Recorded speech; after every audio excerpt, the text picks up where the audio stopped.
Hello everyone, welcome to our YouTube channel Pragyan world.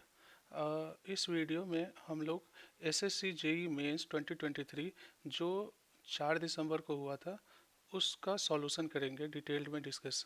और ये video parts में आएगी और इस पर्टिकुलर वीडियो में हम लोग क्वेश्चन नंबर 1 से लेकर क्वेश्चन नंबर 20 तक डिस्कस करेंगे। और जो लोग नए हैं वो हमारा टेलीग्राम चैनल भी ज्वाइन कर सकते हैं। ग्राम चैनल भी ज्वाइन कर सकते हैं जो कि है @प्रज्ञान सिविल। यहाँ हम लोग फ्री डाउट डिस्कशन करते हैं सिविल इंजीनियरिंग के सब्जेक्ट्स का। ओके, तो अब वीडियो स्टार्ट करते हैं। ये पहला क्वेश्चन है कि which of the following is not the effect of noise. तो नॉइज के कारण क्या नहीं होता है। तो ऑप्शन देखते हैं। पहला ऑप्शन बोलता है स्लीपलेसनेस, दूसरा बोलता है हाई ब्लड प्रेशर, तीसरा बोलता है फ्लोराइसिस और चौथा बोल रहा है हियरिंग लॉस। तो हमें पता है कि फ्लोरोसिस जो होता है वो होता है ड्यू टू फ्लोराइड्स। तो आंसर तो यही ख़त्म हो गया कि इसका आंसर सी जो है वो सही है। बट अब थोड़ा डिस्कस कर लेते हैं कि नॉइज के कारण क्या क्या हो सकता है।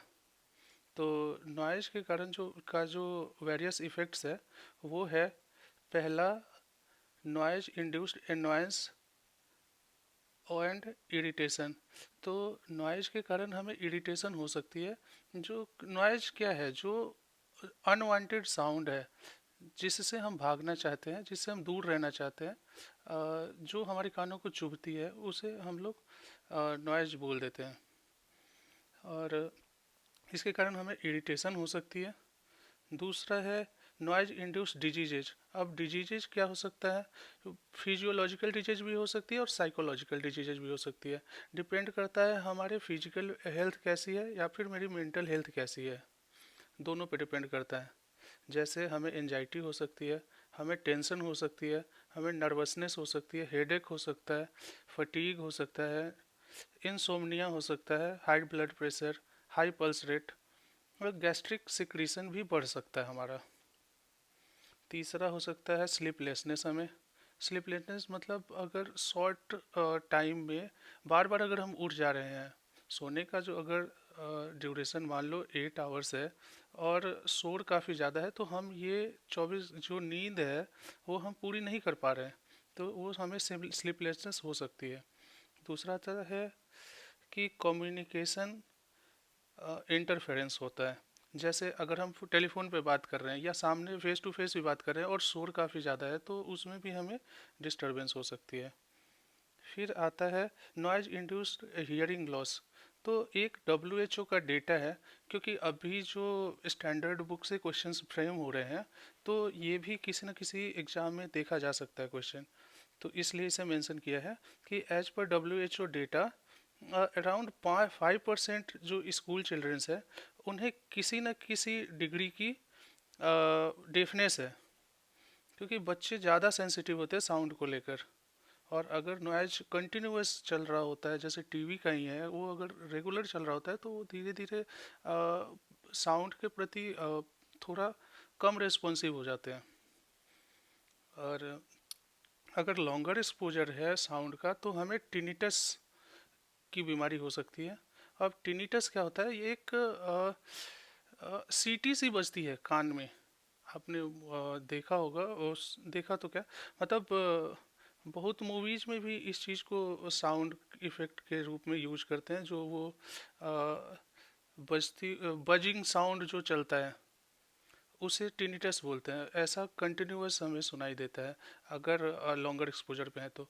या फिर हमें परमानेंट हियरिंग लॉस भी हो सकता है, और परमानेंट हियरिंग लॉस को हम लोग बॉयलर मेकर्स डेफनेस भी बोलते हैं। और फिर है effect of noise on wild life. Wild life भी डिस्टर्ब होती है, एनिमल्स पे भी असर पड़ता है इनका। ओके, अब अगला क्वेश्चन देखते हैं। अगले क्वेश्चन में है कि अ to roomed building is shown in figure. Calculate the quantity of lime concrete foundation जो PCC है of width 1.1 metre as mentioned in figure. तो ये है लाइम कंक्रीट जो सबसे नीचे वाला जो है वो लाइम कंक्रीट की उसका हमें वॉल्यूम निकालना है, क्वांटिटी निकालनी है। इसका जो विड्थ है वो 1.1 मीटर है। अच्छा, हाँ, एक और चीज़ क्लियर कर लेते हैं कि जैसे ये जो खिड़की दरवाजे दे शो किए हुए हैं, यहाँ पे दरवाजे हैं, खिड़कियाँ हैं, ये फाउंडेशन के सुपर स्ट्रक्चर में दिखेगा। ये फाउंडेशन के लेवल पे नहीं दिखेगा, मतलब इसके नीचे नहीं दिखेगा। खिड़की हो गए, दरवाजे हो गए या सेल्फ हो गया, जो भी इस फिगर में बना के दिया हुआ है, वो चीज़ें जो है वो आपके अपर लेवल सुपर स्ट्रक्चर में दिखेंगी, ये नीचे नहीं दिखेगा। तो जब हम लाइम कंक्रीट का जो वॉल्यूम कैलकुलेट करेंगे तो उसमें हमें इनका डिडक्ट नहीं करना है। ओके, तो जो हमें पता है कि क्वांटिटी कैलकुलेशन के लिए दो मेथड है। एक जो हम लोग कॉमनली यूज करते हैं वो दो ही मेथड है, एक है long wall and short wall method,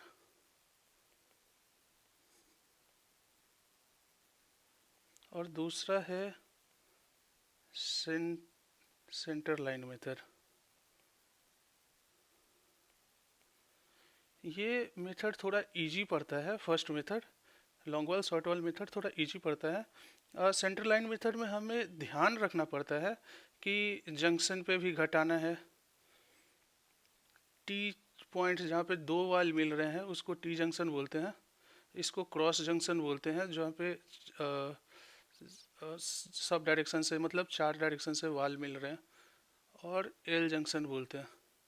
तो हमें इनका ध्यान रखना पड़ता है। अगर इन्हें ना डिडक्ट किया, इन दोनों में डिडक्शन होता है, इसमें डिडक्शन नहीं होता है ब्रेड के अकॉर्डिंग, तो हमें इसका ध्यान रखना होता है।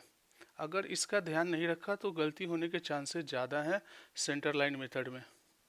तो पहले मैं रिकमेंड यही करूँगा कि आप पहले फर्स्ट मेथड का प्रैक्टिस कर ले अच्छे से। जब ये अच्छे से क्लियर हो जाए, इससे क्वेश्चन, सारे क्वेश्चंस इसी से भी बनेंगे और दूसरे वाले से भी बनेंगे।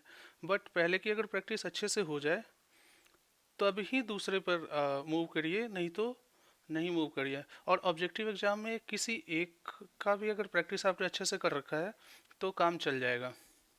ठीक है, अभी देखते हैं कि इस क्वेश्चन का कैसा सॉल्यूशन आता है। तो सबसे पहले अपन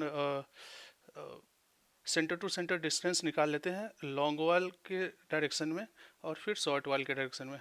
तो यहाँ पर गिवन है 6 मीटर, ये 4 मीटर, ये 4 मीटर है, ये 6 मीटर है, ये 30 सेंटीमीटर है, और इधर 30 सेंटीमीटर का वाल है through out.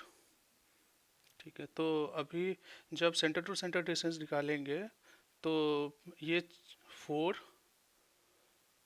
Plus 6 10 plus 0.3 plus 0.3 plus यहाँ से भी हाफ आएगा आउटर वाल से, और इधर वाले से भी हाफ लिया जाएगा थिकनेस। तो 2 इंटू 0.3/2, तो इसकी वैल्यू आ जाएगी 10.6 मीटर। और जब ये शॉर्ट वाल का साइड है ये वाला, तो शॉर्ट वाल साइड में अगर कैलकुलेट करते हैं तो हमारे पास में है ये 6 मीटर, और इसके भी सेंटर से लेंगे तो ये हो जाएगा 6 प्लस 2 टाइम्स 0.3/2, तो ये 6.3 मीटर। अब अगर हम प्लान देखते हैं इस कंक्रीट के लेवल पे, लाइम कंक्रीट वाले लेवल पे, क्योंकि ये जो डायग्राम बना, ये जो गिवन डायग्राम है इसमें बना हुआ है वो ये सुपर स्ट्रक्चर के लेवल पे है, तो हमें तो कैलकुलेट इसके लेवल पे करना है। तो इसके लेवल पर हमने डायग्राम को मॉडिफाई किया है, वो देखते हैं। ये है डायग्राम। अब इसमें ये 1.1 मीटर दिखेगा हमें, जब अगर कंक्रीट के लेवल पे देखेंगे तो ये 1.1 मीटर दिखेगा थ्रू आउट थिकनेस जो विड्थ है वो। और ये तो सेंटर टू सेंटर डिस्टेंस तो सेम ही रहेगा, क्योंकि वाल तो ऐसे ही आ रही ना, कुछ ऐसा ही है। तो यहाँ से यहाँ यहाँ तक का हमने देख लिया, ये डिस्टेंस, ये कंप्लीट जो आ रहा था, जो ये 10.6 मीटर। ठीक है, तो लॉन्ग वाल और आउट टू आउट वाल जो है डिस्टेंस, ये कितना आ जाएगा? अब यहाँ तक तो कर लिया, अब हाफ इधर ऐड होगा 1.1 मीटर का, और हाफ इधर ऐड होगा इधर साइड में ये। तो अभी जो बनाया वो कितना हो गया? लॉन्ग वाल हो गया 10.6 plus 2 times 0 point, sorry 2 times 1.1 divide by में 2। तो इसकी जो वैल्यू आ जाएगी वो आ जाएगी 11.7 मीटर। और शॉर्ट वाल की जो डिस्टेंस आ जाएगी वो आ जाएगी, क्योंकि यहाँ से यहाँ तक ये 6.3 मीटर है, तो इसमें से घटाया जाएगा, क्योंकि इसमें इनटू इन की ही बात हो रही है। तो ये हो जाएगा 6.3 मीटर माइनस 2 इंटू 1.1/2। मतलब इसकी जो वैल्यू आएगी वो आ जाएगी आपको एक 6.3 माइनस 1.1, और वैल्यू आ गई है 5.2 मीटर। 5.2 मीटर। तो 5 शॉर्ट वाल कितने हैं टोटल? अब क्वांटिटी अगर कैलकुलेट कर रहे हैं तो हमें जो थिकनेस, जो टोटल लेंथ होगी, total length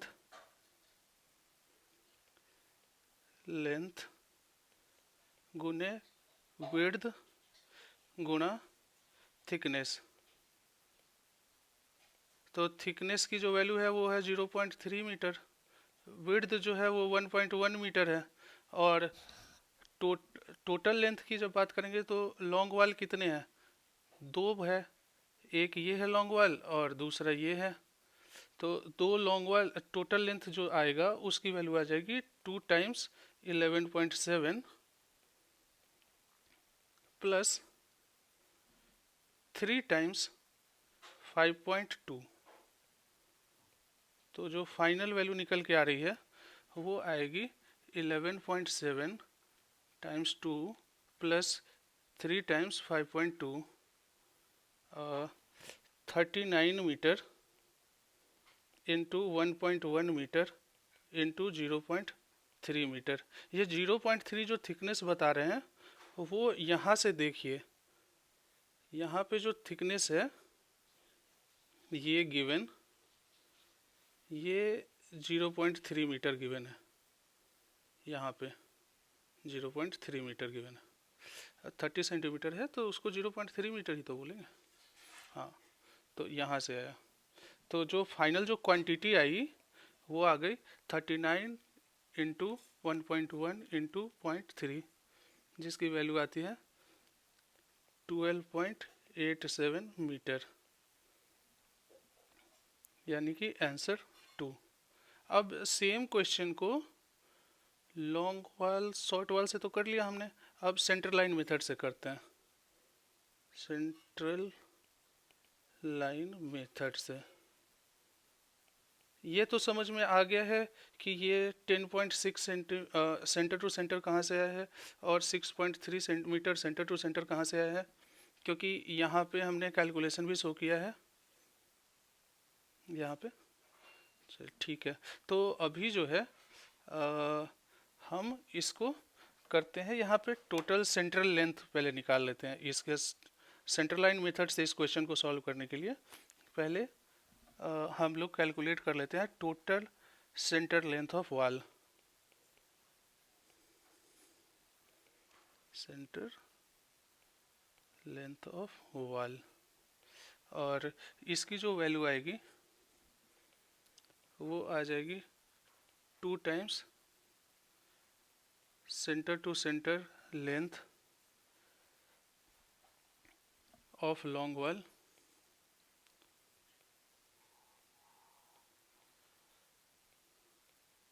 plus 3 times centre to centre length of short wall, और इसकी वैल्यू आ रही है 2 टाइम्स 10.6 प्लस 3 टाइम्स 6.3। इसका कैलकुलेट करते हैं। 2 टाइम्स 10.6 प्लस 3 टाइम्स 6.3, वैल्यू आ रही है 40.1 मीटर।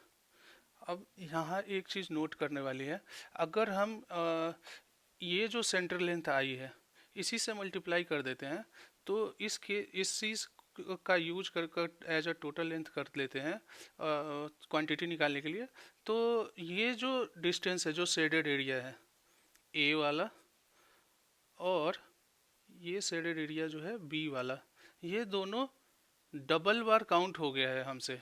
एक बार लॉन्ग वाल के केस में जब मल्टीप्लाई करेंगे तब भी ये आ जाएगा।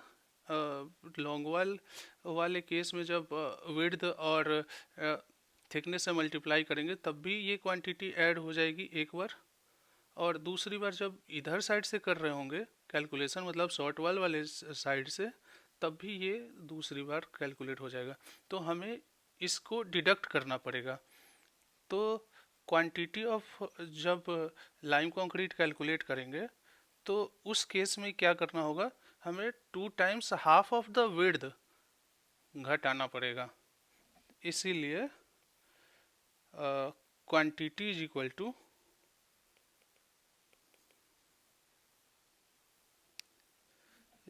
हो जाएगा आपका total central length minus 2 times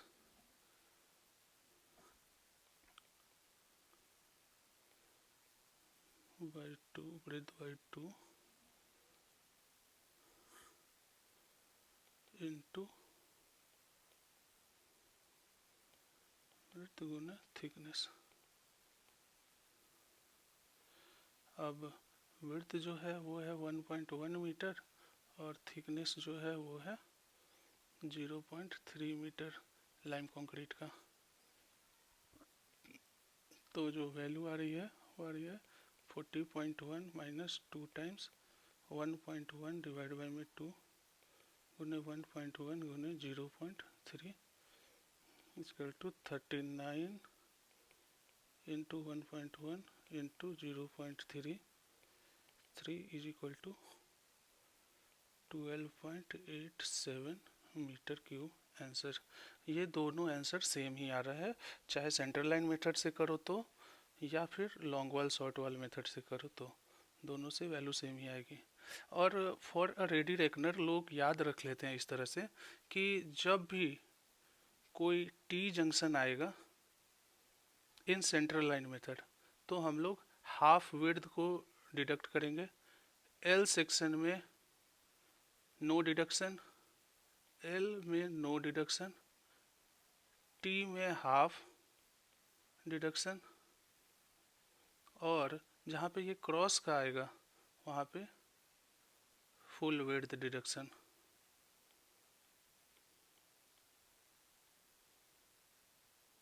minus no deduction.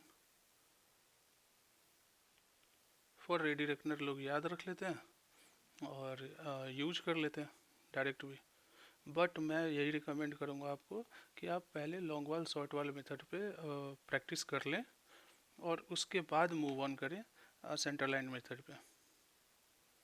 Okay, अब नेक्स्ट क्वेश्चन देखते हैं कि डिकेंस फार्मूला जो estimation off peak rate of run of के लिए यूज करते हैं, उसका फार्मूला कौन सा लिखा हुआ है इसमें, करेक्ट फार्मूला कौन सा है। तो इसका हमें पता है Q P is equal to C D A to the power 3/4, ये करेक्ट है। तो कुछ इम्पोर्टेंट फार्मूले और हैं होते हैं, उन्हें भी हम लोग ने यहाँ देख लेते हैं, मेंशन कर रखा है हमने, किसी और एग्जाम में दिख सकता है ये। तो डिकेंस फार्मूला हो गया Q P, Q peak, Q P बोले तो क्यू पीक, पीक डिस्चार्ज जो है वो उसकी बात कर रहे हैं। तो Q P is equal to C A to the power 3/4। अब रेव फॉर्मूला है वो है Q P C A to the power 2/3। यहाँ सी जो है वो कांस्टेंट है, ये डिपेंड करेगा कि आपका कैचमेंट कौन सा है और किस रीजन में लाई कर रहा है उसके हिसाब से। जैसे साउथ इंडिया के साउदर्न रीजन में लाई कर रहा है या नॉर्दर्न में कर रहा है, नॉर्दर्न प्लेन में कर रहा है, या फिर किधर कर रहा है, या जैसे ये फैनिंग फार्मूला है, ये अमेरिकन कैचमेंट के लिए ये फार्मूला यूज होता है, तो उसके अकॉर्डिंग में वो चेंज होते रहता है। ये इंडिया के लिए ये कांस्टेंट की वैल्यू कुछ अलग होगी। ये इंग्लिश फार्मूला है, Q P is equal to 123 A divide under root 10.5 plus A. इसको हम अप्रॉक्सीमेटली बोल सकते हैं 123 into A to the power 1/2। तो ये एम्पिरिकल रिलेशंस हैं। तो ये डायरेक्ट जैसे यहाँ पे डिकेंस का पूछा है, हमें किसी और एग्जाम में ये भी दिख सकता है, रेव भी दिख सकता है। जैसे ये ऑप्शन करेक्ट हो जाएगा अगर रेव पूछेगा, तो इंग्लिश पूछेगा तो ये फर्स्ट ऑप्शन करेक्ट हो जाएगा। अकॉर्डिंगली हम लोग आंसर दे देंगे। नेक्स्ट क्वेश्चन देखते हैं। अब इस क्वेश्चन में है कि in saturated soils the initial consolidation is mainly due to compression of air voids, compression of water molecules, expulsion of air in voids, या फिर compression of solid particles। तो जो भी कंसोलिडेट, थोड़ा सा बैकग्राउंड इसका जान लेते हैं। इससे क्या होगा कि हमें इससे रिलेटेड जितने भी क्वेश्चंस कभी भी आएंगे किसी और एग्जाम में भी, तो वो सॉल्व कर पाएंगे। इसका आंसर वैसे करेक्ट जो है वो, क्योंकि सेचुरेटेड की बात कर रहे हैं, तो compression of solid particles correct होगा इसका आंसर यहाँ पे। तो हम देख लेते हैं पहले कि ये कंसोलिडेशंस के जो फेजेज हैं उनको ज़रा ब्रीफली देख लेते हैं। तो consolidation of soil particles can be divided into 3 stage. पहला है इनिशियल कंसोलिडेशन और इनिशियल कंप्रेशन। तो ये इसमें क्या होगा कि जैसे अगर पार्शियली सेचुरेटेड सॉइल है,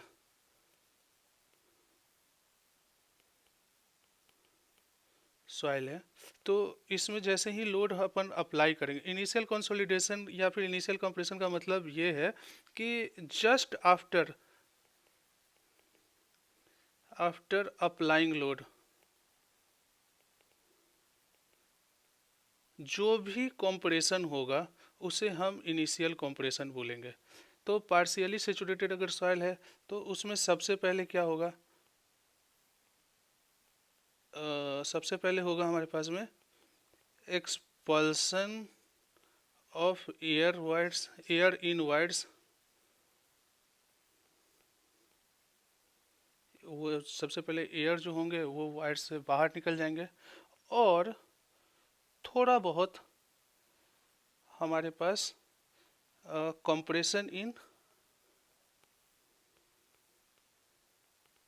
कंप्रेशन ऑफ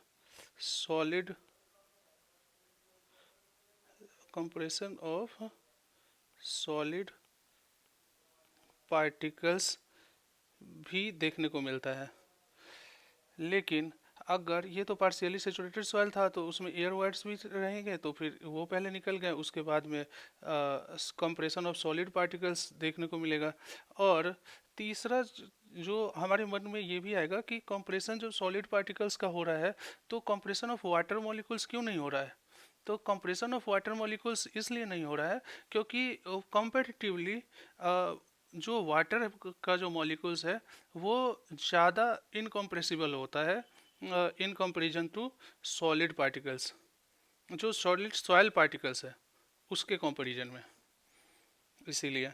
और जब ये पार्शियली सेचुरेटेड की बात हो गई, अब सेचुरेटेड में अगर हम लोग लोड लगाते हैं, सेचुरेटेड अगर सॉइल है फुल्ली सेचुरेटेड, तो उस केस में मेनली जो होगा, क्योंकि एक्सपल्सन ऑफ एयर वर्ड्स तो उस केस में होगा नहीं, तो उस केस में जो मेनली इनिशियली इनिशियल लेवल पे जो भी होगा जस्ट आफ्टर अप्लाइंग लोड, जो कोई भी कंप्रेशन होगा थोड़ा बहुत, वो mainly due to compression of solid particles होगा। अब जब इनिशियल कंप्रेशन या इनिशियल कंसोलिडेशन हो चुका होगा, देन अब सॉइल जो होगा वो फुल्ली सेचुरेटेड स्टेज में होगा। तो इस स्टेज में क्या होगा कि जितना भी हम लोग ऐसे एज्यूम करते हैं, जब ये फुल्ली सेचुरेटेड स्टेज में है तो ये सॉइल सॉलिड और वाटर है, तो जितना भी अगर जो लोड होगा अप्लाई किया गया, वो अब वाटर लेगा initially in the form of access pour water pressure. और यही इनिशियली आपने जैसे लोड लगाया तो लोड किसने बियर कर लिया, वाटर मॉलिक्यूल्स ने, in the form of access pour water pressure. और विद कोर्स ऑफ टाइम यही एक्सेस पोर वाटर प्रेशर डिसिपेट होगा,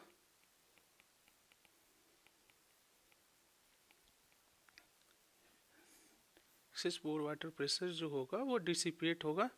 और इसी प्रोसेस को हम लोग बोलेंगे प्राइमरी कंसोलिडेशन प्रोसेस। ये जो प्राइमरी कंसोलिडेशन प्रोसेस है, ये आपको सैंड या फिर ऐसे बोल देते हैं कोर्स ग्रेन्ड सॉइल के केस में रैपिडली दिखेगा, क्योंकि हाई परमिएबिलिटी है।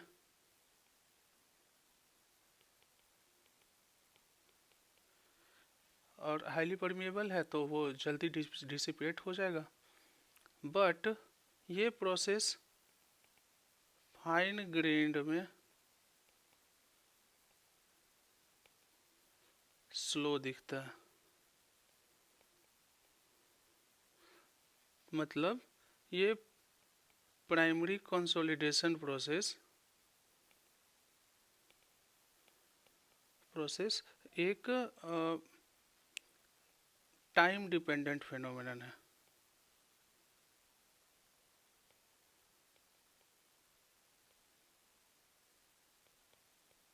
प्लस ये टाइम डिपेंडेंट फिनोमेनन भी है, प्लस ये स्ट्रेस लेवल पे भी डिपेंड करेगा।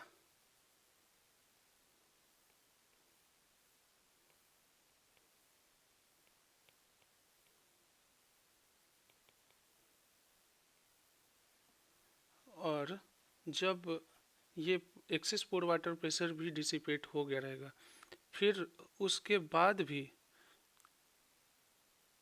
At constant effective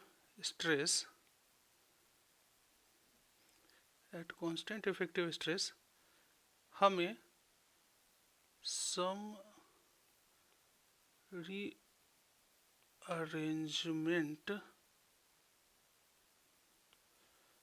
of skeleton of soil matrix देखने को मिलता है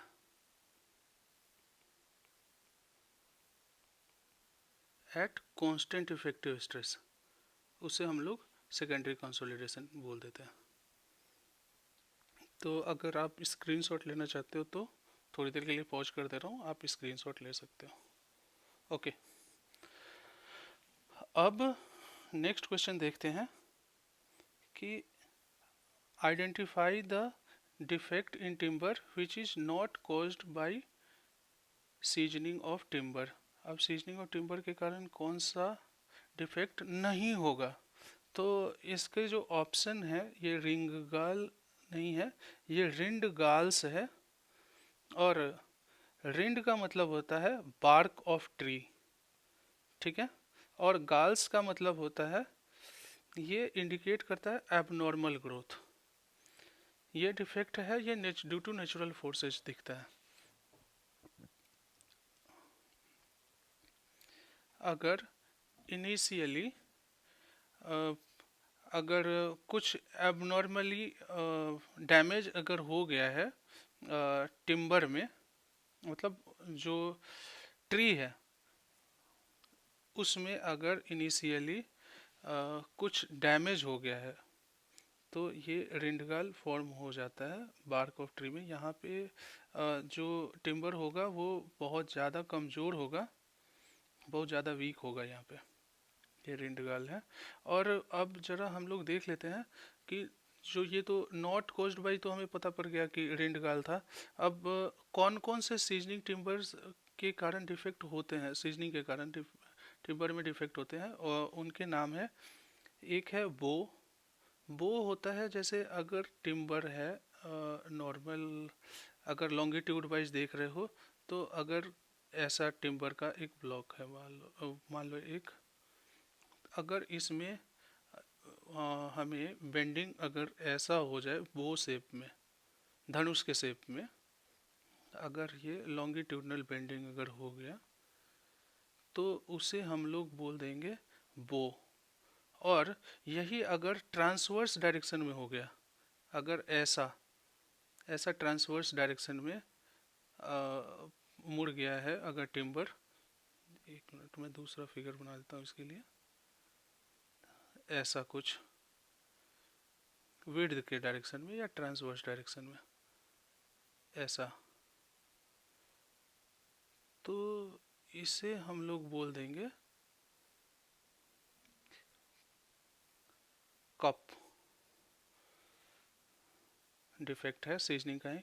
और ये केस, तीसरा है केस हार्डनिंग, चौथा चेक्स, पांचवा हनी कॉम्बिंग, और छठा है रेडियल सेक्स। ये रेडियल जो सेक है, ये आपको ड्यू टू नेचुरल फोर्सेज भी दिख सकता है, क्योंकि सेक्स और नॉट्स वगैरह जब हम लोग पढ़ते हैं वो ड्यू टू नेचुरल टिम्बर के नेचुरल फोर्सेज की वजह से जो डिफेक्ट होता है उसमें भी हम लोग पढ़ते हैं, वो सेम टू सेम ये आपको सीजनिंग के कारण भी देखने को मिल जाएगा। ये फिर आपके पास में स्प्लिट, फिर है ट्विस्ट, और फिर है वार्पेज। इनके बारे में डिटेल वीडियोज भी आएंगी जब हमारे जो चैनल पे, यूट्यूब चैनल पे, जो कि है प्रज्ञान वर्ल्ड, इस पे 1000 सब्सक्राइबर हो जाएंगे, देन हम लोग फ्री कॉन्सेप्ट वीडियोज भी लाएंगे।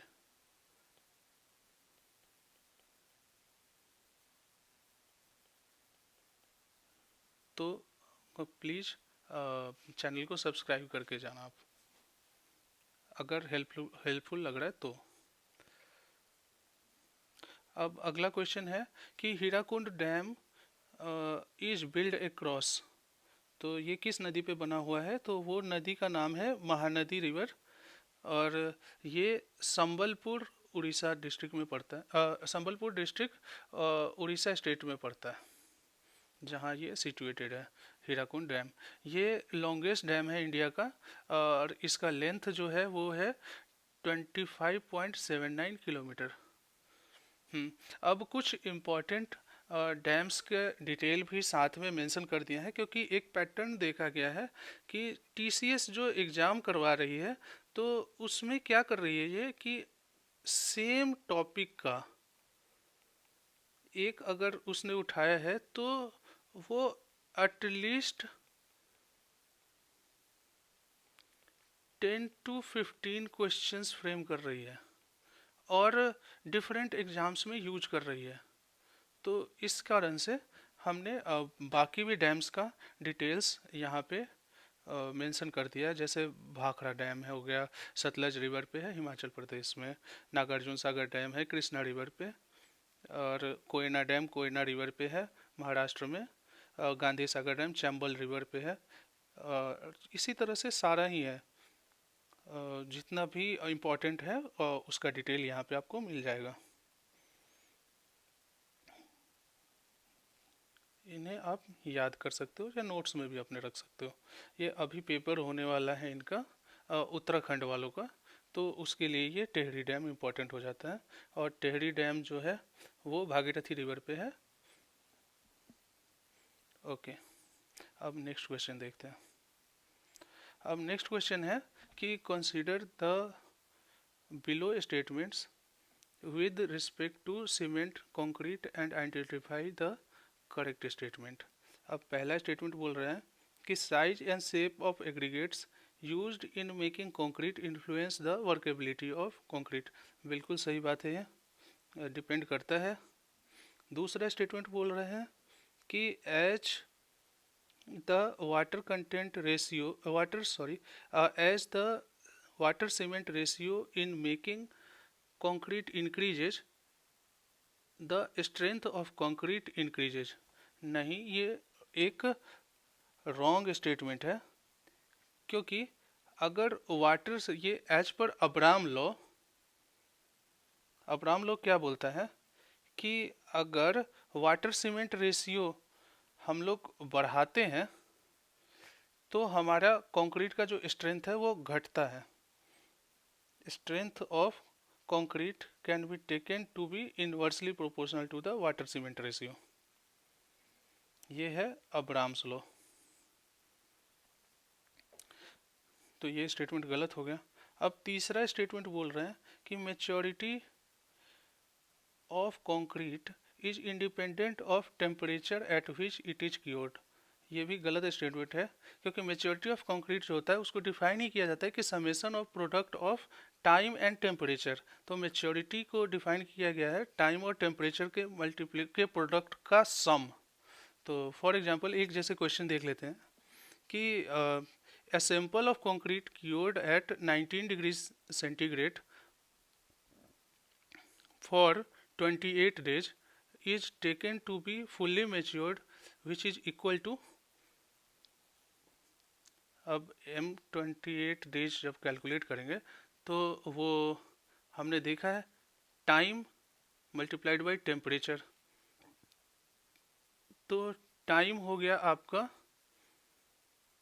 28 डेज इंटू 24 आवर कर लिया, तो ये आवर के टर्म में, जबकि इसका unit degree Celsius per day भी डिग्री सेल्सियस डे भी कर सकते हो या फिर डिग्री सेल्सियस आवर भी कर सकते हो, दोनों यूनिट चलता है।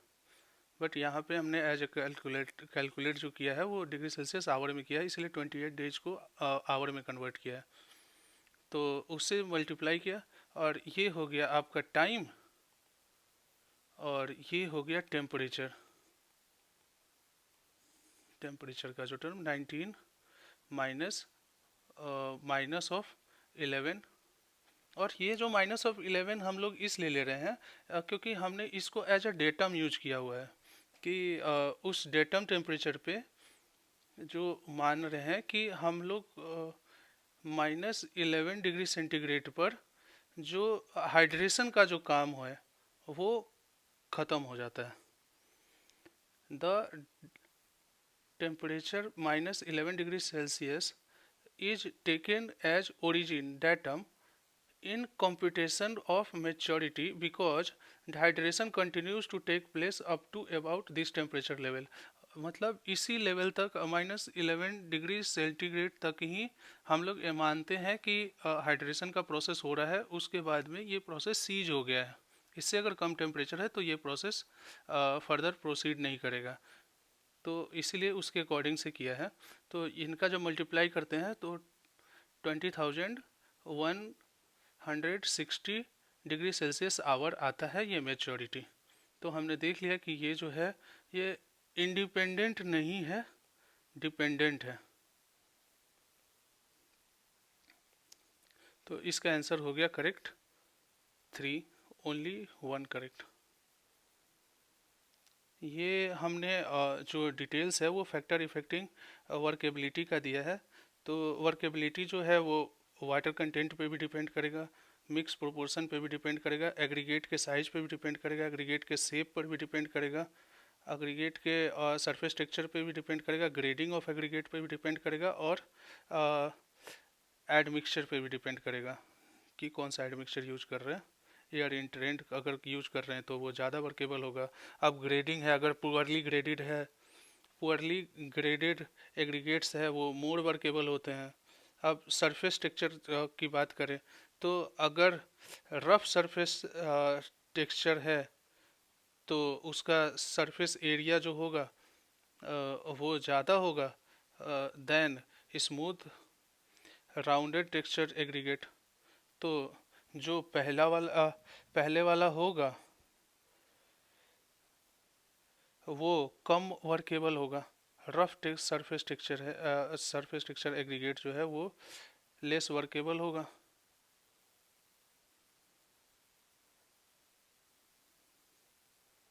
अब शेप ऑफ एग्रीगेट की बात करें उसी तरह से यहाँ पे साइज के टर्म में भी बात किया गया है, वाटर कंटेंट और मिक्स प्रोपोर्शन के टर्म में बात किया गया, ये आप देख सकते हो। अब अगला क्वेश्चन देखते हैं। अब इसमें मैच दी, ये एक मैच दी फॉलोइंग क्वेश्चन है। तो यहाँ पे बोला गया है रिज कनाल, कंटूर कनाल, साइड स्लोप कनाल और इनंडेशन कनाल। तो सबसे पहले हम लोग based on nature of source of supply की जब बात करेंगे तो हमने दो तरह से डिवाइड किया हुआ है। एक है परमानेंट कनाल और दूसरा इनंडेशन कनाल। तो परमानेंट कनाल जो होता है वो परमानेंट सोर्स पे रिलाई करता है। इसमें जो भी पानी आएगा इस कनाल में वो एक किसी परमानेंट सोर्स से आएगा, या वो रिवर हो सकता है जो कि पेरेनियल हो उसके अकॉर्डिंग। और ये इनंडेशन कनाल जो है इसमें जो पानी आएगा वो draw supply from river when there is high stage in river, मतलब जब नदी में पानी बढ़ा हुआ रहेगा तभी इस इनंडेशन कनाल में पानी आएगा, नहीं तो नहीं आएगा। और इसमें ये इनंडेशन कनाल पे हम लोग प्रोवाइड नहीं करते हैं, नॉट प्रोवाइडेड हेडवर्क्स, हेडवर्क्स नहीं प्रोवाइड करते हैं डाइवर्जन के लिए इनटू द कनाल। बट इसमें हम लोग क्रॉस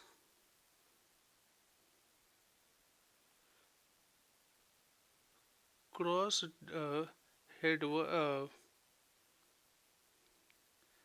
क्रॉस ड्रेनेज स्ट्रक्चर्स बनाते हैं।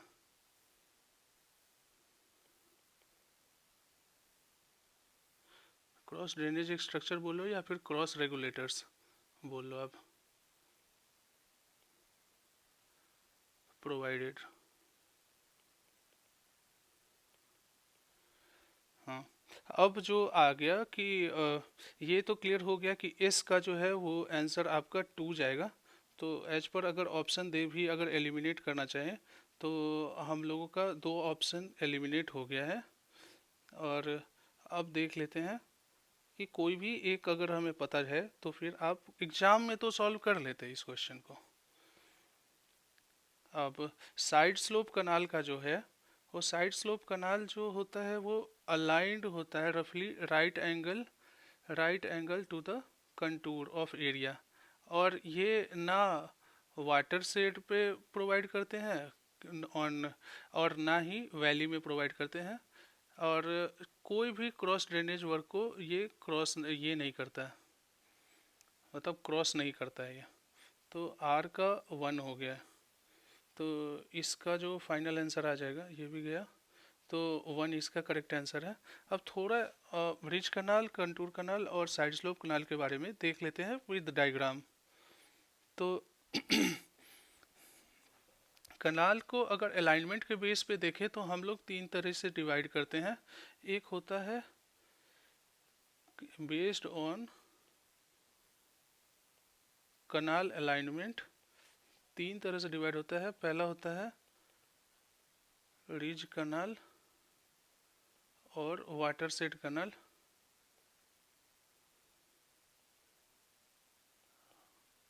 दूसरा होता है कंटूर कनाल।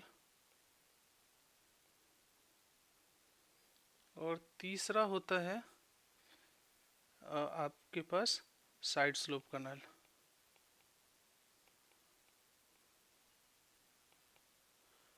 अब विद डायग्राम हम देख सकते हैं, ये जो है ना, ये कंटूर लाइंस बने हुए हैं। ये जो आप देख रहे हो, ये कंटूर लाइंस बने हुए हैं। अब जो जो रिवर फ्लो कर रहा है, वो रिवर जो फ्लो करता है वो मोस्टली आपको along the drainage line flow करता है, नेचुरल ड्रेनेज लाइन है।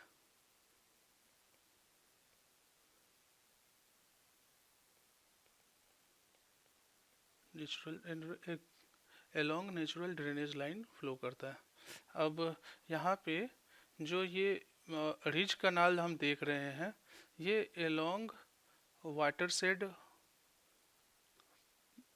इन रहता है आपका। ये जो अलाइंड रहता है अलोंग रिज कनाल, ये अलोंग वाटर शेड अलाइंड रहता है। और ये चूंकि जब वाटर शेड एक तरह से, जैसे ये हायर ग्राउंड है, ये है वाटर शेड, तो ये बोथ साइड वाटर को आप बोथ बैंक ऑफ कनाल पे आप डिस्ट्रीब्यूट कर सकते हो। और दूसरा आ रहा है आपके पास में कंटूर कनाल। तो कंटूर कनाल जो है, चूंकि वाटर सेट लाइन जो है, वाटर सेट लाइन या फिर रिज लाइन जो बोल रहे हैं, उसके अकॉर्डिंग आप स्टार्ट से नहीं बना सकते हैं। क्योंकि रिवर जो अब ड्रेनेज से अपना फ्लो कर, ड्रेनेज लाइन के थ्रू जो अपना वो फ्लो कर रहा है, तो एकदम स्टार्ट से हम चाह के भी नहीं बना सकते हैं, क्योंकि हमें बहुत ज़्यादा कटिंग करनी पड़ेगी along the ridge line draw करने के लिए। तो कुछ दूर के लिए हम लोग क्या करते हैं कि पैरेलल टू कंटूर लाइन हम लोग कनाल को फ्लो कराते हैं, parallel to contour line. But इस केस में दिक्कत क्या हो जाती है, उसको हम लोग पैरेलल टू कंटूर लाइन जो फ्लो कराते हैं उसको हम लोग बोल देते हैं कंटूर कनाल। बट उसके साथ में दिक्कत क्या होती है, दिक्कत ये हो जाती है कि आप देखो कि ये कंटूर लाइन जैसे ये 110 है, तो इससे ऊपर वाले साइड में, तो यहाँ पे यहाँ पे जैसे एक 100 मीटर जैसे देख रहे हैं, तो ये 110 मीटर मतलब हायर ग्राउंड है। कंटूर कनाल के एक साइड हायर ग्राउंड होता है,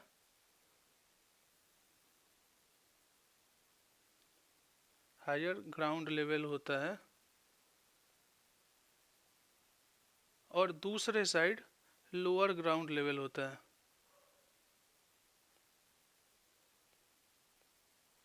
लेवल होता है।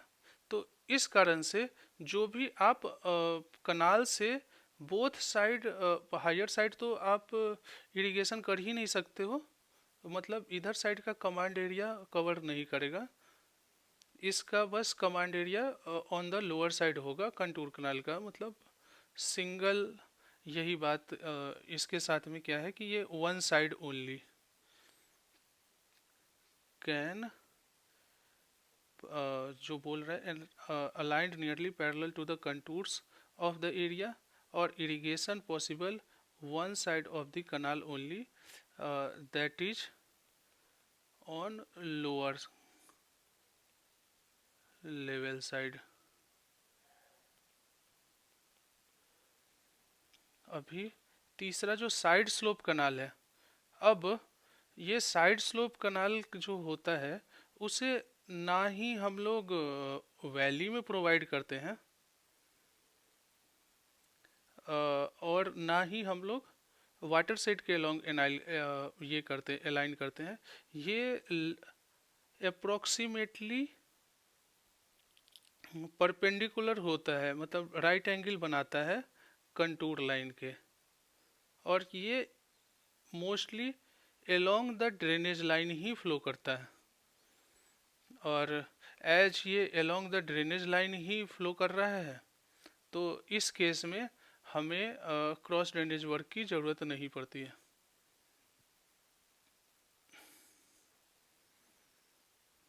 ये क्लियर हो गया होगा। तो इसका आंसर तो पहले ही आ गया था, ए। अब अगला क्वेश्चन देखते हैं। ये तो सेम ही कॉन्सेप्ट क्वेश्चन है। Which of the following type of canal is aligned roughly at right angle to the contours of the country? ये तो सेम क्वेश्चन है जो अभी मैच द फॉलोइंग में देखा है हमने कि अलाइंड रफली at right angle to contour of the area. ये हो गया साइड स्लोप कनाल। तो इसका आंसर जो है वो साइड स्लोप कनाल करेक्ट है। अगला क्वेश्चन देखते हैं। अगला क्वेश्चन है कि in the case of slenderness limit according to IS 456/2000 the ratio of unsupported length to least lateral dimension D of a column should not exceed a value of। तो as पर IS 456/2000 clause 25.3.1 जो अब unsupported length between रिएस्ट्रेंट जो होता है वो exceed नहीं करना चाहिए। मतलब L should not exceed 60 times D। ये D हो गया लीस्ट लेटरल डायमेंशन, और इसी को हमने यहाँ पे क्वेश्चन के फॉर्म में फ्रेम किया हुआ था, एग्जाम में आया था जो।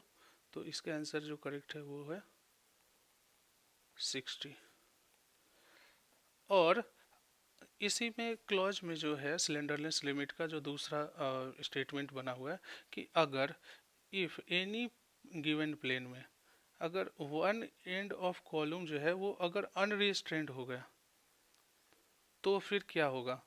तो फिर अनसपोर्टेड जो लेंथ L होगा वो सेल नॉट एक्सीड L जो होगा वो shall not exceed in case of unsupport unrestrained के केस में L is not exceeded 100 B² D। अब B जो है वो width of the cross section होगा और D जो है वो डेप्थ ऑफ क्रॉस सेक्शन जो होगा जिस section measured in the plane under consideration, जिस प्लेन में हम लोग कंसिडर करेंगे उस डायरेक्शन में देखकर वो हो जाएगा, वो दूसरा डायमेंशन होगा वो D का। हम नेक्स्ट क्वेश्चन देखते हैं।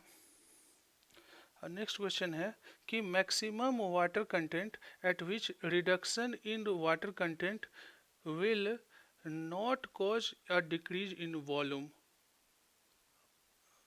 Of soil mass is known as dash of soil sample.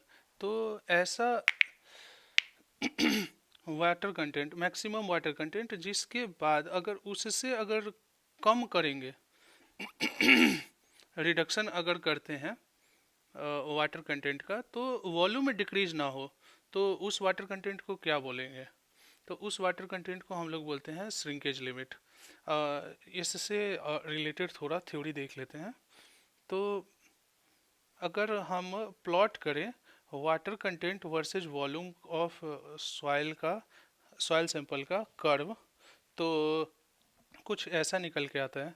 तो जो मैक्सिमम वाटर कंटेंट होगा जिसके बाद में लिक्विड फॉर्म स्टेट में आ जाए, तो उस वाटर कंटेंट को सॉइल के वाटर कंटेंट को बोलते हैं हम लोग WL, यानी ये है लिक्विड लिमिट।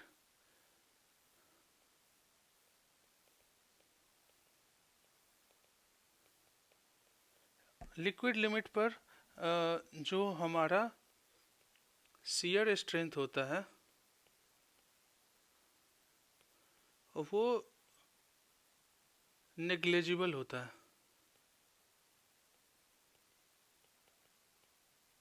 और सारे सॉइल के केस में हमने ये कैलकुलेट किया हुआ है, ये लैब रिजल्ट है, वो है 2.7 किलो न्यूटन पर मीटर स्क्वायर। आप इसे नेग्लेक्ट भी कर सकते हो। और जब इसे अगर हम कम करते हैं, इस वाटर कंटेंट को हम मतलब लिक्विड लिमिट से अगर कम करते जाते हैं, तो इससे तो हमें प्लास्टिक स्टेट मिलता है सॉइल का। इससे ज़्यादा लिक्विड स्टेट, और इससे कम करेंगे तो हमें प्लास्टिक स्टेट मिलेगा सॉइल का। और कम करते जाएंगे तो हमें एक स्टेट मिलेगा, जिसके बाद में वो सॉइल सैंपल जो है वो सेमी सॉलिड स्टेट में आ जाएगा। तो इस जो थ्रेशहोल्ड होगा प्लास्टिक स्टेट और सेमी सॉलिड स्टेट का, उसे हम लोग WP प्लास्टिक लिमिट से रिप्रेजेंट करते हैं।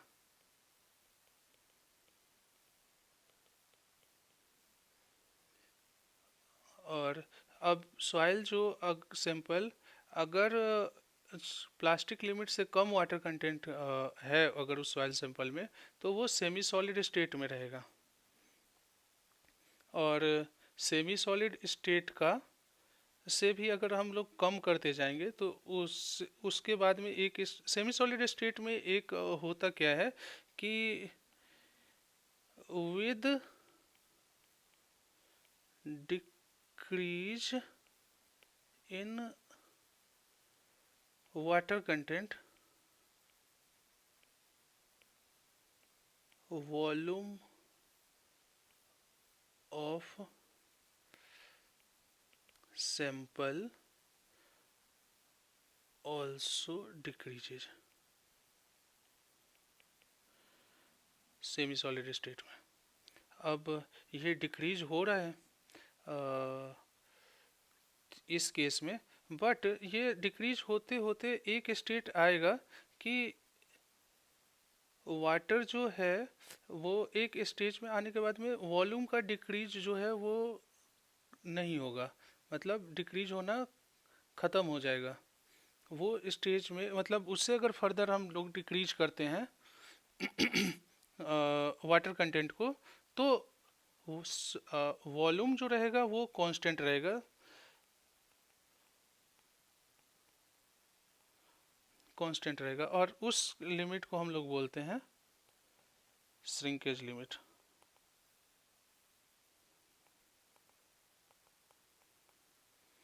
ये श्रिंकेज लिमिट पे वाटर जो है वो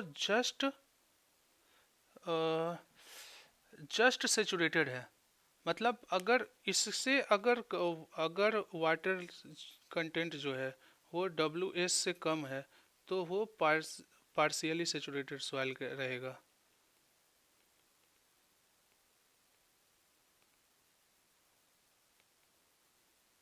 पार्शियली सेचुरेटेड सॉइल रहेगा, मतलब उसमें एयर के वाइट्स रहेंगे।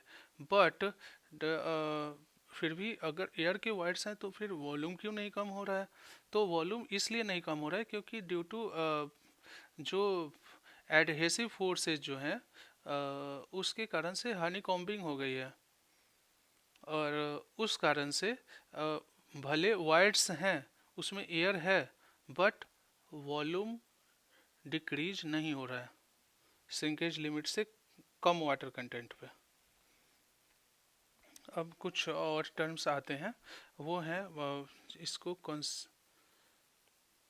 कंसिस्टेंसी लिमिट्स बोलते हैं, जो कि फर्मनेस बताता है सॉइल का, सॉइल सैंपल्स का फर्मनेस या फिर कंसिस्टेंसी को बताता है। तो इसका पहला आ जाएगा प्लास्टिसिटी इंडेक्स। प्लास्टिसिटी इंडेक्स जो होता है वो डिफरेंस बिटवीन जो वैल्यू है लिक्विड लिमिट और प्लास्टिक लिमिट का, उससे हम लोग प्लास्टिसिटी इंडेक्स बोल देते हैं। अब लिक्विडिटी इंडेक्स आता है एक टर्म, ये बताता है कि कितना लिक्विड से जो सॉइल सैंपल है उसका कुछ नेचुरल वाटर कंटेंट होगा, जिसे हम W से डिनोट कर रहे हैं। वो आ, कितना क्लोज है आ, अपने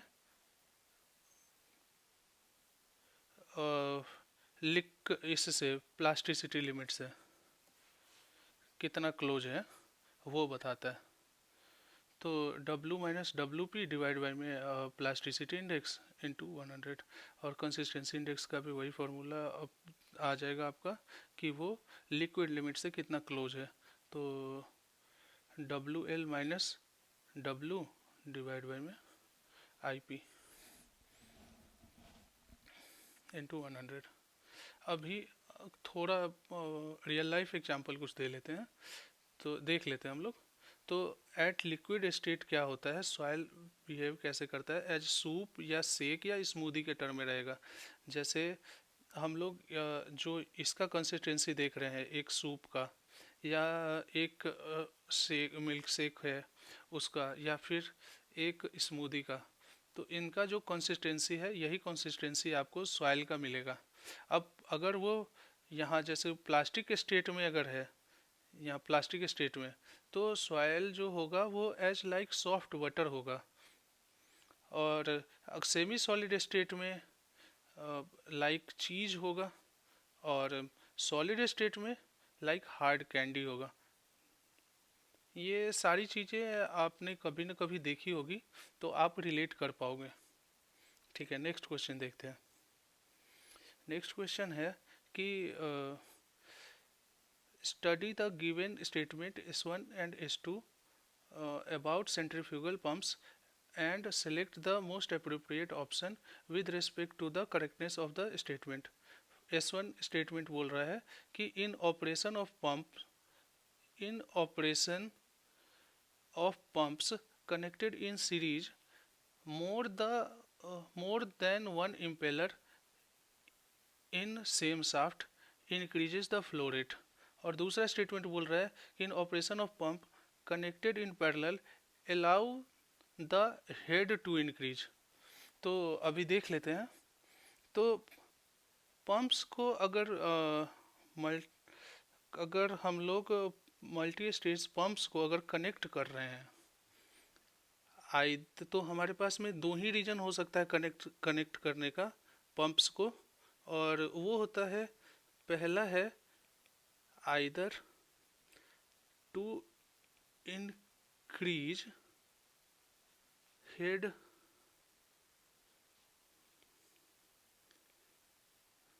प्रेशर हेड,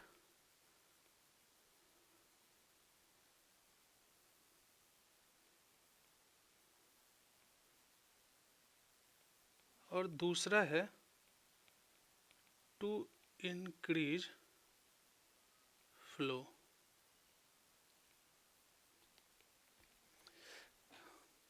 जब हमें अगर हेड को इंक्रीज करना होगा तो हम लोग कनेक्ट करेंगे इन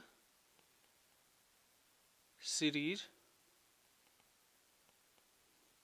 और अगर जब फ्लो को इंक्रीज करना होगा तो हम लोग कनेक्ट करेंगे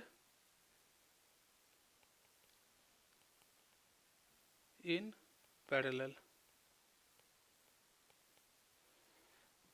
अब ये कैसे हो रहा है, तो जैसे एक ही शाफ्ट में, एक सिंगल शाफ्ट में हमने कनेक्ट किया होगा, मान लो यहाँ पे 2 स्टेज पंप है, तो जो यहाँ पे जो सक्शन कर रहे हैं, तो यहाँ जो प्रेशर होगा, मान लो इसे अगर हम लोग 1 बोलते हैं, तो इसके जो डिलीवर पे जो प्रेशर होगा वो ज़्यादा, प्रेशर हेड जो इन किया उससे ज़्यादा होगा प्रेशर P2 का। और ये जो है, ये सेकेंड वाले जो पंप है उसका इनलेट का प्रेशर होगा, और जो फर्स्ट स्टेज वाला जो इम्पेलर नंबर 1 है उसका जो आउटपुट होगा प्रेशर हेड, वो दूसरे वाले इम्पेलर नंबर 2 का इनपुट का प्रेशर होगा, और जो आउटपुट का प्रेशर होगा P3 वो P2 से भी ज़्यादा होगा। तो एक तरह से अगर हमें और ज़्यादा हेड चाहिए होगा तो हम नंबर ऑफ इम्पेलर और ज़्यादा बढ़ा लेंगे, यहीं पे P4 P5 ऐसे बढ़ते चला जाएगा। तो सीरीज में कनेक्ट करने पर हमारा हेड इंक्रीज हो रहा है, और पैरेलल पंप, अगर पंप्स जो को पैरेलल में कनेक्ट किया है तो इसमें क्या हुआ है कि मान लो फर्स्ट पंप है, उसने कुछ Q1 डिस्चार्ज दिया, वो Q1 डिस्चार्ज दे रहा है, दूसरा पंप जो है वो Q2 डिस्चार्ज दे रहा है, तो जो हमें आउटपुट मिलेगा ये आउटलेट पर, वो मिलेगा Q1 प्लस Q2। मतलब फ्लो जो है हमारा वो बढ़ गया है पैरेलल के केस में। तो यहाँ हमारा दोनों स्टेटमेंट, क्योंकि फर्स्ट स्टेटमेंट में बोल रहा था कि सीरीज में कनेक्ट करने पर इंक्रीजेज फ्लो रेट, तो वो गलत स्टेटमेंट है। और दूसरा स्टेटमेंट बोल रहा है कि pumps connected in parallel allow head to increase, ये भी स्टेटमेंट गलत है। मतलब both S1 and S2 are false. Next question देखते हैं। अब a residential building fetches a monthly gross rent of 12,000, the annual outgoings in the form of taxes and other contingencies is Rs 12,000. The cost of land is 6 lakh. Estimate the total value of property on a yearly basis. तो इसका calculation देखते हैं। तो हमें rent कितना, gross rent कितना मिल रहा है, तो वो मिल रहा है पर मंथ 12,000 रुपये। और एनुअल आउटगोइंग जो हो रहा है वो है 12,000 रुपये का। तो जो हमारा नेट ईयरली रेंट होगा, तो नेट ईयरली रेंट जो है हमारा वो हो गया 12 × 12,000 माइनस 12,000। ये ग्रॉस रेंट और आउटगोइंग्स का दोनों को, ग्रॉस रेंट को ऐड किया और उसमें से आउटिंग को घटा दिया, आउटगोइंग्स को। तो ये वैल्यू हमारे पास चली आई 1,32,000।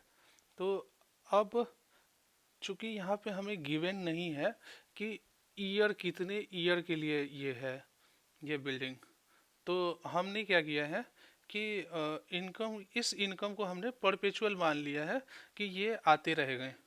तो कैपिटलाइज वैल्यू जो होगा by rental method of valuation में, तो कैपिटलाइज वैल्यू जो कैलकुलेट करेंगे वो होता है net rent into 100 divide by में आई। आप 100 डिवाइड बाई में आई को ईयर्स परचेज भी बोलते हो, ईयर्स परचेज। तो ये जो वैल्यू आ गई नेट रेंट, तो इसका कैलकुलेशन करते हैं। तो 1,32,000 इंटू 100 डिवाइड बाई में 6, तो इसकी वैल्यू आ जाती है 22 लाख रुपीज़। तो एस्टिमेटेड वैल्यू ऑफ प्रॉपर्टी जो आ जाएगी वो capitalised value plus cost of land, तो इसकी वैल्यू आ जाएगी 22 लाख प्लस 6 लाख, तो 28 लाख इसका आंसर हो जाएगा। बट यहाँ पे हम देख रहे हैं कि ये ऑप्शन नहीं दिख रहा है। तो इसके पीछे रीज़न ये है कि जिसने, जो हमने अभी बताया ना कि ईयर्स परचेज, ईयर्स परचेज, तो जो क्वेश्चन जहाँ से फ्रेम किया गया है वहाँ उन्होंने ईयर्स परचेज को अलग कैलकुलेट किया गया है, कर लिया होगा, जो कि 100 डिवाइड बाई में 6, तो ये कम्प्लीटली डिवाइड नहीं किया होगा। तो उसकी ये जो वैल्यू आएगी तो उसको अप्रोक्सीमेट कर लिया होगा इन्होंने 16.67, इसलिए ये वैल्यू आ रही है एग्जैक्ट। तो इसका कैलकुलेशन भी हमने शो किया है। तो ईयर्स परचेज की जो वैल्यू है वो कितनी आ रही है, 100 डिवाइड बाई में आई, तो 100/6, इसको 16.67 वैल्यू ले ली है। तो कैपिटल वैल्यू अब अगर कैलकुलेट करेंगे इस ईयर्स परचेज वाले कॉन्सेप्ट को यूज करके, तो capital value of rental method of valuation जो आएगा वो net rent into years purchase है। तो जब इससे कैलकुलेट करेंगे तो हमारे पास में वैल्यू आ जाएगी 22,440, 22,440। अब एस्टिमेट, जब ये वैल्यू चली आई कैपिटलाइज वैल्यू 22,440, तो एस्टिमेटेड वैल्यू ऑफ जो प्रॉपर्टी है वो capitalize value plus cost of land आ जाएगा 22,440 प्लस 6 लाख 28,440। ठीक है, अब नेक्स्ट क्वेश्चन देखते हैं। ये जो वैल्यू है ना, यही वैल्यू यहाँ ऑप्शन में भी गिवन है, ये करेक्ट है। अब नेक्स्ट क्वेश्चन देखते हैं। नेक्स्ट क्वेश्चन बोल रहा है कि identify the correct pair from the following in respect to manufacturing techniques of different types of cement. तो क्विक सेटिंग सीमेंट में use of reduced gypsum content as compare to ordinary Portland cement. तो gypsum as a retarder use करते थे हम लोग। तो जब gypsum की वैल्यू हमें कम करनी पड़ेगी तभी तो क्विक सेटिंग होगी। तो ये तो करेक्ट है। अब दूसरा है लो हीट सीमेंट का। तो यहाँ लो हीट सीमेंट के केस में बोला है कि use of reduced C2S content as compare to that of ordinary Portland cement. तो ये स्टेटमेंट जो है वो गलत है। एक्चुअली लो हीट सीमेंट के केस में हम लोग C3A के कंटेंट को कम करते हैं और हाई परसेंटेज ऑफ C2S और C4AF को ऐड करते हैं। तो ये स्टेटमेंट गलत है। सल्फेट रेसिस्टेंट सीमेंट में क्योंकि C3A जो होता है वो प्रोन टू सल्फेट अटैक होता है। तो उसकी वैल्यू को नॉट मोर देन 5% रखते हैं। तो ये वैल्यू, ये स्टेटमेंट करेक्ट है। तो जो करेक्ट आंसर निकल के आएगा वो है 1 और 3 ओनली। नेक्स्ट क्वेश्चन देखते हैं। नेक्स्ट क्वेश्चन है कि consider the following statements with respect to maximum thickness of particle boards and identify the correct option. तो एज पर IS 3129/1985 the maximum thickness of low density particle boards 50 mm। और दूसरे statement में बोल रहा है कि एज पर सेम कोड है 3129/1985 maximum thickness of insulation particle boards वो बोल रहे हैं कि 40 mm है, जबकि ये गलत है स्टेटमेंट। इसका भी जो मैक्सिमम थिकनेस होता है वो 50 mm होता है। देख लेते हैं। इससे रिलेटेड जो कोडल रिकमेंडेशन है वो भी साथ में अटैच किया है, अभी वो भी देख लेते हैं। तो इसका जो करेक्ट आंसर आएगा वो आ गया statement A correct but statement 2 incorrect.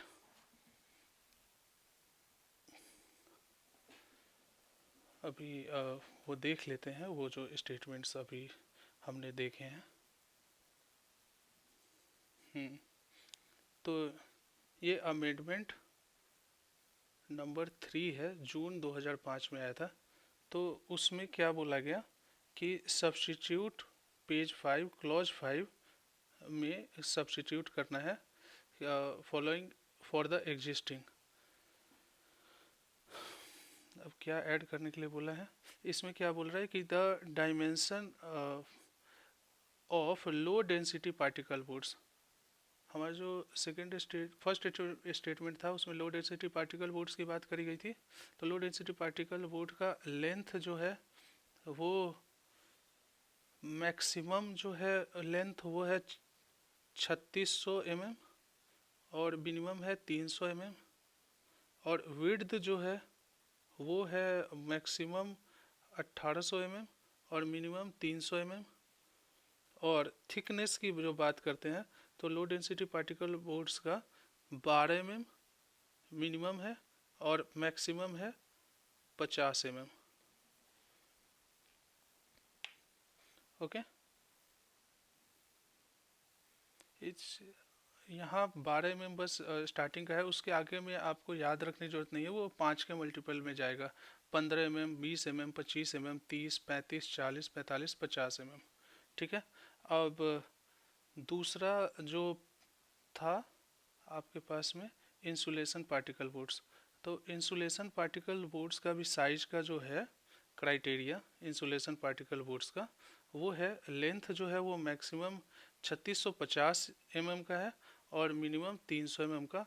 Width जो है वो है 1800 mm मैक्सिमम और मिनिमम 300 mm।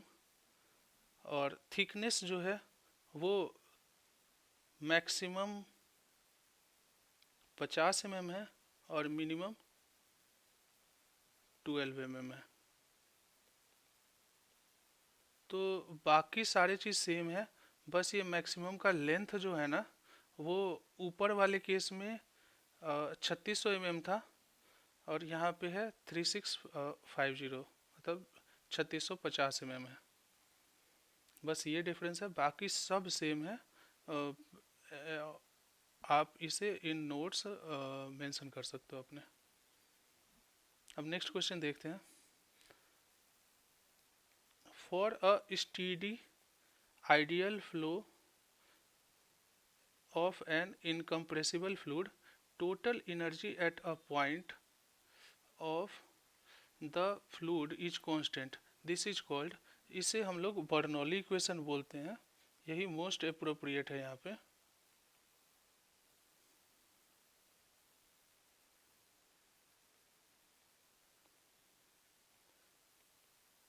बट यहाँ पे ये टोटल एनर्जी में हम लोग बस तीन कंसीडर करते हैं। एक होता है आपका एलिवेशन,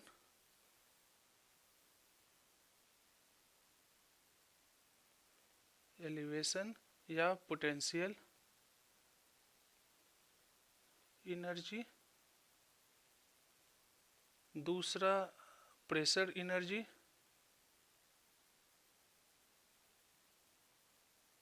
और तीसरा काइनेटिक एनर्जी। तो इसका आंसर बर्नौली ही है। थोड़ा देख लेते हैं बाकी ऑप्शंस जो हैं उनके बारे में भी, कि यूलर इक्वेशन क्या है और मोमेंटम इक्वेशन क्या है, the moment of the momentum equation क्या है और मोमेंटम इक्वेशन क्या है। ठीक है, तो स्टार्ट करते हैं। पहले यूलर इक्वेशन तक पहुंचते हैं, उसके बाद में फिर ये दोनों जो कंजर्वेशन लॉज हैं, मोमेंटम इक्वेशन और लीनियर मोमेंटम इक्वेशन और एंगुलर मोमेंटम इक्वेशन, जिसको हम लोग moment of the momentum equation भी बोल रहे हैं, इन दोनों के बारे में भी डिस्कस कर लेंगे। तो स्टार्ट करते हैं। जब हम लोग न्यूटन्स सेकंड लॉ देख रहे हैं, तो उसमें क्या बोलते हैं कि नेट फोर्स जो है वो, अगर एक्स डायरेक्शन की बात कर रहे हैं, मान लो यहाँ पे एक्स डायरेक्शन में ही बात कर रहे हैं अपन, तो एक्स डायरेक्शन में जो नेट फोर्स है वो mass into acceleration x direction के टर्म में होगा।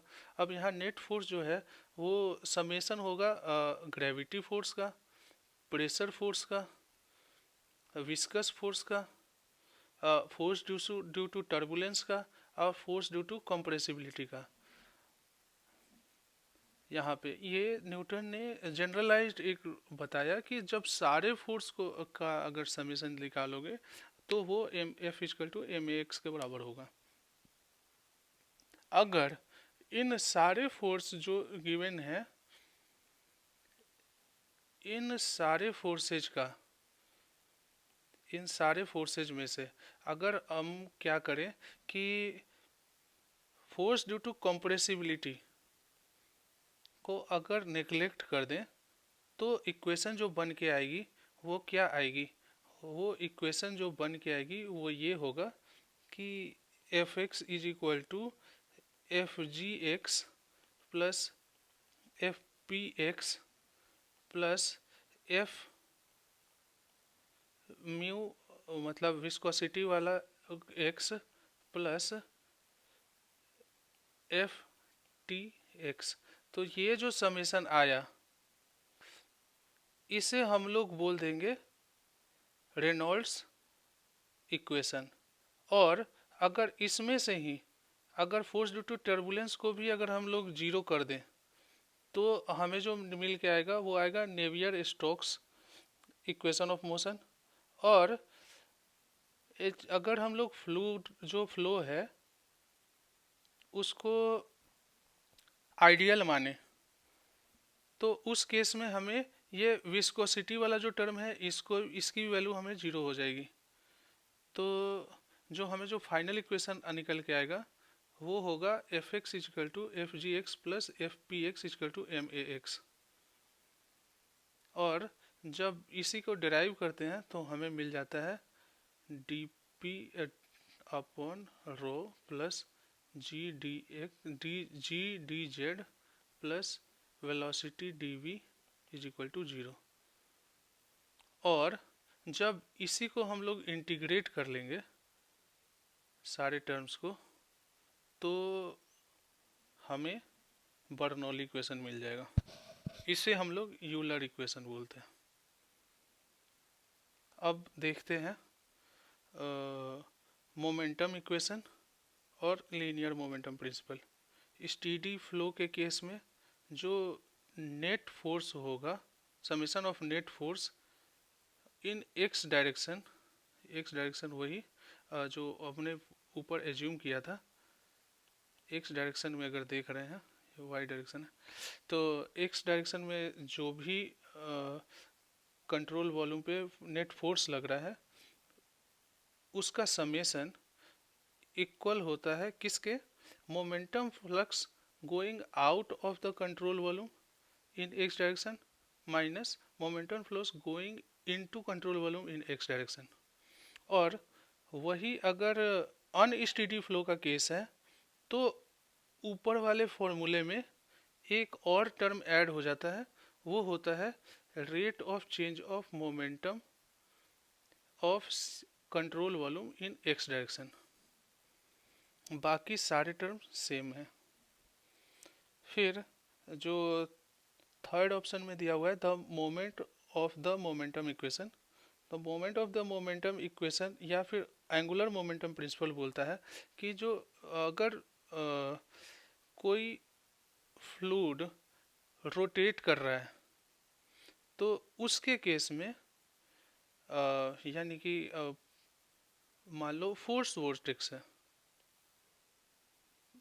कॉम्प्लिकेट नहीं करते हैं। कभी कोई अगर चैनल पे जब सब्सक्राइबर हो जाएंगे 1000 सब्सक्राइबर, देन हम लोग प्रॉपर एक वीडियो बनाकर डिटेल में डिस्कस कर लेंगे। अभी बस इतना कर देते हैं कि रिजल्टेंट जो टॉर्क है वो इक्वल होता है rate of change of moment of momentum. ठीक है, उसे ही हम लोग एंगुलर मोमेंटम प्रिंसिपल बोलते हैं। नेक्स्ट क्वेश्चन है कि as specified in IS 2386 part 4 1963 which of the following set of sieves are used to find crushing value of the coarse aggregate। तो इसके लिए जो कोड यूज किया गया, ये कोड यूज करते हैं हम लोग to find out mechanical properties aggregates.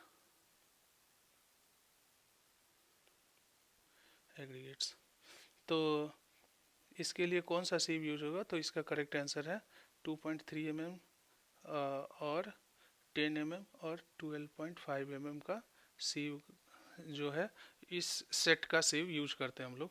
और ये मेंशन है IS 2386 पार्ट 4 1963 के determination of aggregate crushing value और के apparatus क्लॉज 2.2 में मेंशन किया गया है। IS sieve size 12.5 mm, 10 mm and 2.36 mm। इस जो ये क्लॉज है, इसके सारे स्टेटमेंट्स हमें नहीं लेने हैं, क्योंकि ये अमेंडमेंट आ चुका है इसका अक्टूबर 1983 में ही। तो यहाँ जो भी स्टेटमेंट्स लिखे हैं, यहाँ जो भी स्टेटमेंट्स लिखे हुए हैं उनको रिप्लेस कर देना है यहाँ वाले से। और अच्छी बात यह है कि यह क्वेश्चन क्लेम ऑब्जेक्शन में तब भी नहीं जाता, क्योंकि यहाँ पे भी जो सीव साइज था वो अभी भी सेम है, बट जो चेंजेज आए हैं वो ये आए हैं, मोटा मोटा चेंजेस मैं बता देता हूँ। कि पहले जो था वो मेटल जो टैंपिंग रॉड था उसका भी डायमेंशन हमें पहले से मेंशन था। बट इस केस में क्या हुआ है कि हमें IS 9376 को फॉलो करना है। बाकी डायमेंशंस का यहाँ पे जो गिवन था वो चीज़ जो इसी कोड में गिवन कर दिया था वो अभी अब फॉलो नहीं करना है, हमें इस IS कोड के अकॉर्डिंग चलना है। मोटा मोटा यही था चेंजेस। अब देखते हैं नेक्स्ट क्वेश्चन। हाँ, ये क्वेश्चन है कि select the air pollutant that does not belong to category of secondary air pollutants. तो as per origin of air pollutants हमने डिवाइड किया हुआ है प्राइमरी एयर पोल्यूटेंट और सेकेंडरी एयर पोल्यूटेंट के टर्म में। तो प्राइमरी एयर पोल्यूटेंट हम लोग उसे बोलते हैं जो जो भी एयर पोल्यूटेंट डायरेक्टली इमिट करता है, मतलब डायरेक्टली उसी फॉर्म में एटमॉस्फेयर में मिलता है जिस फॉर्म में उस वो निकला था। जैसे सल्फर डाइऑक्साइड्स, सल्फर ऑक्साइड्स के, जिसमें SO2 SO3 SO4 भी दिखेंगे, और नाइट्रोजन ऑक्साइड का दिखेगा जिसमें आपको नाइट्रस ऑक्साइड भी दिखेगा, NO2 भी दिखेगा, हाइड्रोकार्बन्स दिखेंगे, पार्टिकुलेट मैटर्स दिखेंगे, इसमें कोर्स पार्टिकल्स भी दिखेंगे, और फाइनर एरोसोल्स दिखेंगे जिसमें इंक्लूड होगा पार्टिकल मेटल के भी पार्टिकल्स होंगे, पोलन ग्रेन्स होंगे, रेजिन होंगे, पार्टिकल्स होंगे, आपको टार होगा, या फिर कार्बन के भी मॉलिक्यूल्स हो सकते हैं पार्टिकुलेट फॉर्म में, carbon monoxide, halogen compounds, organic compounds, radio active compounds, और फोटोकेमिकल ऑक्सीडेंट्स। अब इसे स्टार इसीलिए लगाया है क्योंकि फोटोकेमिकल ऑक्सीडेंट्स जो होंगे वो प्राइमरी पोल्यूटेंट है, बट फोटोकेमिकल ऑक्सीड स्मॉग जो है वो सेकेंडरी पोल्यूटेंट है। अब सेकेंडरी पोल्यूटेंट क्या है?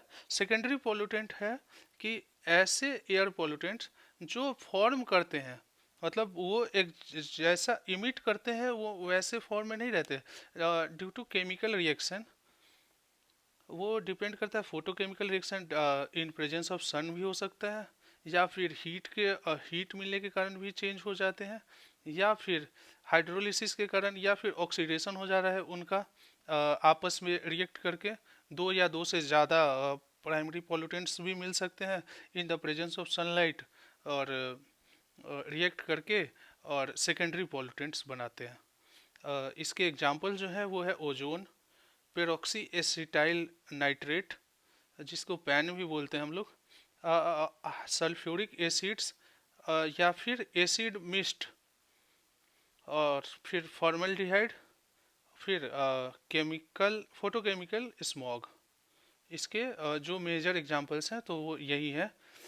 ये फॉर्मल्डिहाइड को ध्यान में रखना है क्योंकि ये बार बार पूछ दे रहे हैं अभी रिसेंट एग्जाम्स में। तो यहाँ जो क्वेश्चन था कि कौन सा सेकेंडरी पोल्यूटेंट नहीं है, तो फोटोकेमिकल स्मॉग सेकेंडरी पोल्यूटेंट है, ओजोन है, और पैन जो है पेरोक्सी एसिटाइल नाइट्रेट ये भी है। तो करेक्ट आंसर जो हो गया वो हैलोजन, ये है primary pollutant.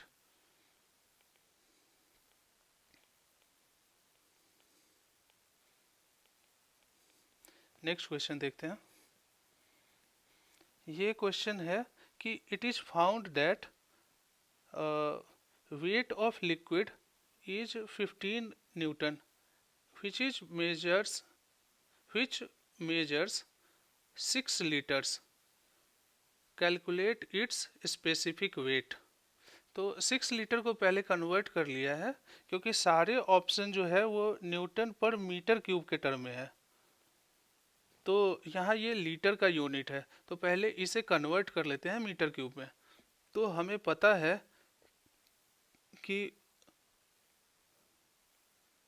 1000 litre is equal to 1 metre cube होता है।